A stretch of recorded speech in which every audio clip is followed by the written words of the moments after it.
گزشتہ انسانیت کو توحید کی دعوت دینے والے پہلے نبی حضرت نوح علیہ السلام تھے، جو حضرت آدم علیہ السلام کی وفات کے 1000 سال بعد مبعوث ہوئے۔ 1000 برس تک لوگ اپنے باپ حضرت آدم علیہ السلام کے دین و مذہب پر تھے، مگر پھر شیطان کے ورغلانے سے انہوں نے چند مرحوم بزرگوں کے مجسمے بنا کر انہیں پوجنا شروع کر دیا۔ یہ بزرگ ود، سواع، یعوس، یعوق اور نصر تھے۔ قوم نے اندھی عقیدت کا شکار ہو کر انہیں حاجت روا اور مشکل کشا مانا اور ان کے بتوں کی پرستش شروع کر دی۔ یوں پہلی بار بندوں کا اپنے رب سے رشتہ منقطع ہوا۔ حضرت نوح علیہ السلام اس رشتے کو جوڑنے آئے۔ اس مقصد کے لیے انہوں نے بے پناہ اذیتیں برداشت کی۔ آخر 950 برس کی مسلسل تبلیغ کے بعد بھی جب قوم کی اکثریت اپنی ضد، سرکشی اور گمراہی پر اڑی رہی تو اللہ تعالیٰ کی طرف سے ایک ایسا طوفان آیا جو سب کچھ بہا کر لے گیا۔ صرف حضرت نوح علیہ السلام اور ان پر ایمان لانے والوں کو اللہ تعالیٰ نے کشتی میں سوار کرا کے محفوظ رکھا۔ طوفان سے بچ جانے والے اہل ایمان صرف 80 مرد و زن تھے۔ انہی سے دنیا کی آبادی کا اثر نو آغاز ہوا۔ ان کے بیٹوں سام، حام اور یافس کی اولاد ساری دنیا میں پھیل گئی۔ سام کی نسل سے عرب، فارس اور روم آباد ہوئے۔ یافس کی اولادوں سے ترکوں، چینیوں اور یاجوج ماجوج نے جنم دیا۔ حام کی نسل نے افریقہ کو آباد کیا۔ حبشی، سوڈانی، قبطی اور بربر اسی کی اولاد سے ہیں۔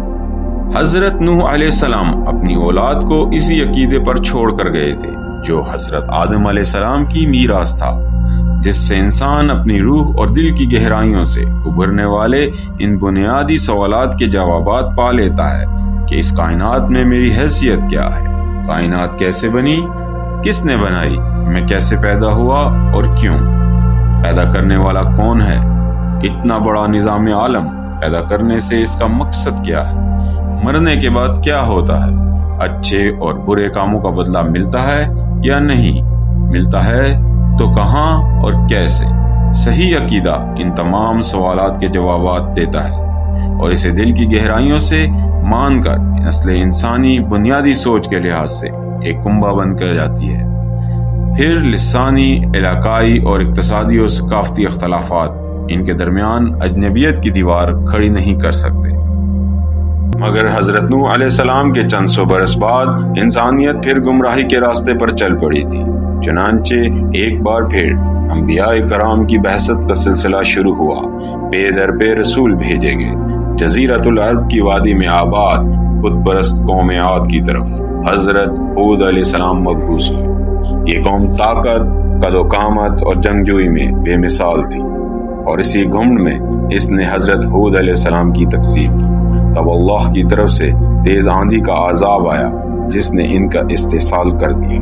حجاز سے شام جانے والی شاہراہ پر وادی ہجر میں آباد قوم سمود فن تعمیر میں اپنی نظیر آب تھی۔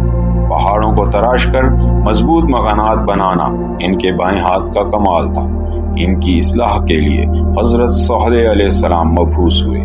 قوم نے انہیں جھٹلایا اور اپنی بدعقیدگی ترک نہ کی۔ آخر ایک زوردار کڑک اور زلزلے نے انہیں ہلاک کر دیا۔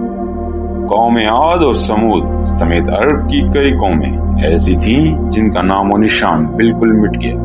انہیں عرب بعیدہ کہا جاتا۔ ان کا ذکر صرف آسمانی کتب، لوک داستانوں اور قدیم شاعری میں باقی رہ گیا ہے۔